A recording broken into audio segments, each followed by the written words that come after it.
सभी का स्वागत है मेरे YouTube चैनल में जिसका नाम है क्लिनिकल डेंटिस्ट्री हब।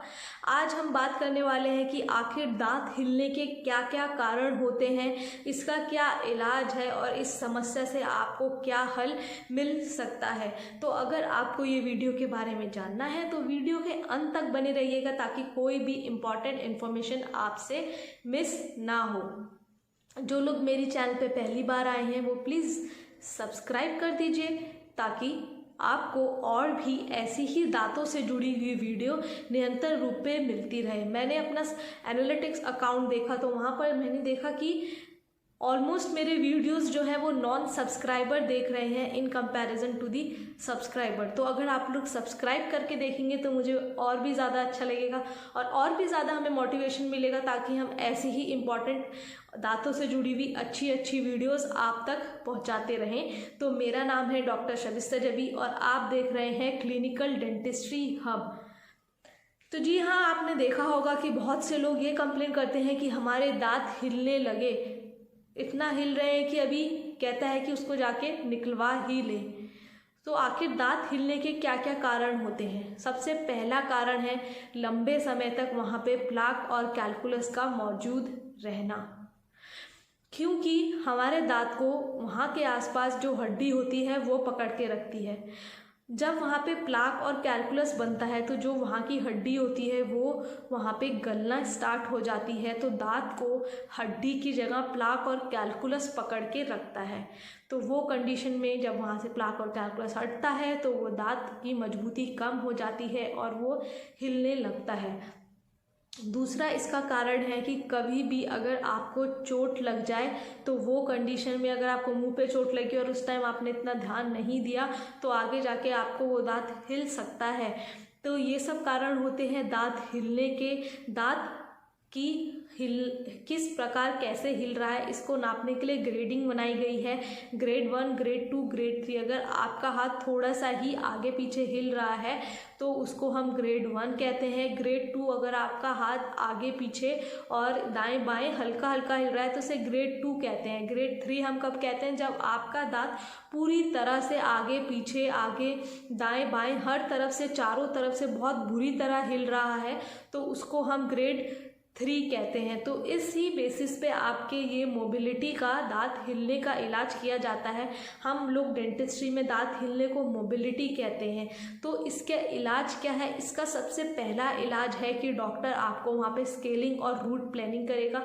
मतलब वहाँ पर से जो आपका गंदगी मतलब प्लाक और कैलकुलस वहाँ पर जो भी जमा हुआ है उसको वहाँ से हटाया जाएगा ताकि आपका दांत नेचुरली वहाँ पे फंक्शन कर सके। और अगर प्लाक और कैलकुलस हटाने से भी आपका दांत हिलना बंद नहीं हो रहा है, इसका मतलब आपका दांत ग्रेड 2 में प्रोग्रेस हो चुका है, तो वो कंडीशन में एक ऐसे करके वायर लगा दी जाती है जिससे मतलब कभी भी आप देखेंगे कि अगर हमें कोई भी दो हिलते हुए पिलर को जोड़ना है तो हम उसके अगल बगल जो स्ट्रॉन्ग मजबूत पिलर होते हैं वहाँ से लेकर वहाँ पर एक तार बांध देते हैं ताकि वो बीच के पिलर भी वहाँ पर खड़े रहे।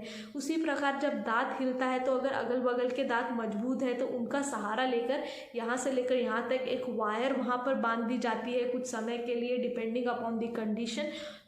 14 डेज़ या फिर 21 डेज़ के लिए वहाँ पर बांध दी जाती है। ये मार्केट से बनी बनाई रिब बॉन्ड करके भी एक आता है, वो भी आप बांध सकते हैं दांत पे, जो भी आपका डेंटिस्ट सजेस्ट करे वो आप कर सकते हैं। तो पहला हो गया स्केलिंग एंड रूट प्लानिंग, दूसरा हो गया स्प्लिंटिंग, जो कि तीसरा होता है कि अब ना ये कर पा रहे हैं ना ये कर पा रहे हैं। अब जो लास्ट ऑप्शन जो आपके पास लास्ट ऑप्शन जो बचेगा उसमें हम करते हैं फ्लैप सर्जरी। फ्लैप सर्जरी करेंगे, आपके मसूड़ों को वहाँ से उठाया जाएगा और वहाँ पर आपको आर्टिफिशियल हड्डी डलवाना ही पड़ेगा क्योंकि दांत ही वहाँ की हड्डी ही नहीं है तो दांत जो है हिल रहा है। अब वहाँ पर आपको आर्टिफिशियल हड्डी डालता है डॉक्टर और वापस से आपके मसूड़ों में टाँका लगा देता है और कुछ समय बाद वहाँ पर हड्डी बनती है और आपके दांत वैसे ही मजबूती से वहाँ खड़े हो पाते हैं। तो ऐसी कंडीशन में जब वहाँ पे हड्डी ही नहीं रहेगी तो आप कुछ भी ठंडा पिएंगे गर्म पिएंगे आपको वो दांत में लगने लगेगा। तो ये कंडीशन लंबे समय तक टॉलरेट नहीं हो पाती। कई लोग फिर वहाँ पर आपको रूट कैनाल भी करवाना पड़ता है उसे सेव करने के लिए। बहुत से लोग ऐसा बोलते हैं कि उनके दांत हिल रहे हैं तो वो आगे जाके दांत निकलवा लें। तो ये 3 कंडीशन में तो आपके दांत ठीक हो सकते हैं, लेकिन ऐसा कंडीशन जब हर तरफ से आपका दांत हिलने ही लगे और आर्टिफिशियल हड्डी डालने के लिए भी कोई स्कोप नहीं बचा हो, तो उसके बाद वहाँ पर आपके दांत को निकाल ही दिया जाता है। बहुत से लोग ग्रेड 1 में ही बोलते हैं कि हिल रहा है तो हम निकलवा लेते हैं और इसकी जगह हम आर्टिफिशियल दांत लगवा लेंगे। तो ऐसा ही नहीं है कि आप हिला लेंगे तो वहाँ पर आर्टिफिशियल दांत लग जाएगा, क्योंकि उसमें भी आपको समय देना पड़ेगा, क्योंकि आर्टिफिशियल दांत लगाने के लिए भी आपको वहाँ पर हड्डी का सहारा चाहिए ही होता है। तो ये हड्डी वहाँ पर होना बेहद ज़रूरी है। तो ये सब कारण है कि आपका दांत क्यों हिलता है, किस वजह से हिलता है और इसके लिए क्या क्या इलाज बताए गए हैं। तो हमने जाना कि दांत हिलने का सबसे पहला कारण वहाँ पे कैल्कुलस और प्लाक होता है, या तो किसी जो आपको लंबे समय में चोट लगी हो तो वहाँ पर दांत हिलने लगता है। और बहुत से सिस्टमिक कॉम्प्लिकेशंस विद एज, जैसे डायबिटीज़ पेशेंट में सबसे ज़्यादा देखा गया है ये पेरियोडोंटाइटिस की प्रॉब्लम। पेरियोडोंटाइटिस का मैंने पहले वीडियो बनाया है, आप वो जाके देख सकते हैं। ये कंडीशन में भी आगे जाके दांत हिलना जो है वो होता ही है। इसके बाद मैंने आपको इसका इलाज बताया, जिसमें कि scaling and root planing, proper आप ब्रशिंग कीजिए, फ्लॉस यूज़ कीजिए और माउथ वॉश यूज़ कीजिए। उसके बाद अगर ये नहीं है तो डॉक्टर वहाँ पे सर्जरी करता है, जिसको हम फ्लैप सर्जरी बोलते हैं।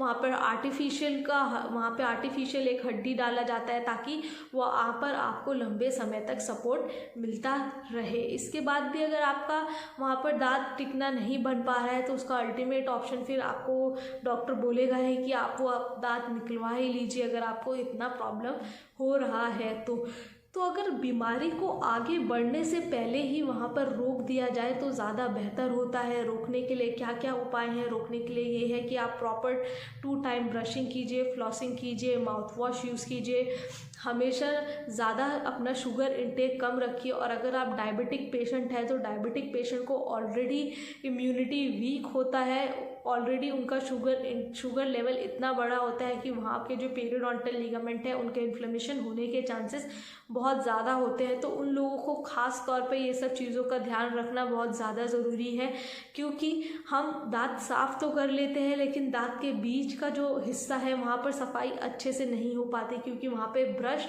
उतने अच्छे से नहीं पहुँच पाता।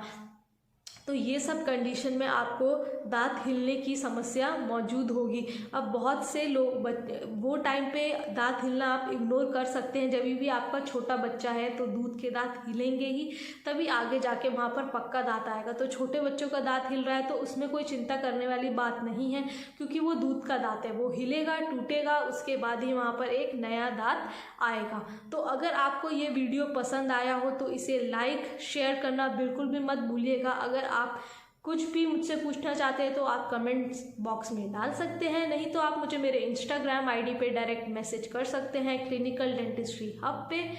जाने से पहले मेरे चैनल को प्लीज़ सब्सक्राइब करके जाइएगा। अगर आपको ये वीडियो पसंद आया हो तो इसे लाइक शेयर और कमेंट ज़रूर कीजिएगा। Take care, bye.